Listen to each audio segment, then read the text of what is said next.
down this.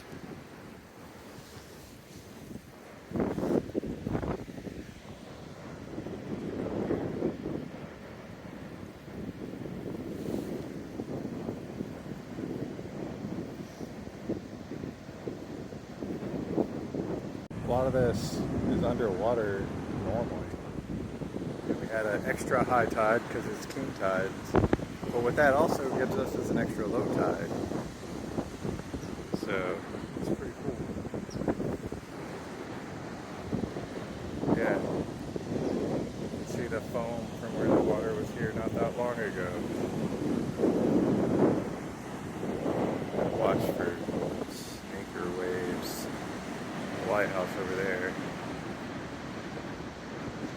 Normally the waves hit up in here even on normal days, not even king tides, but just normal high tides.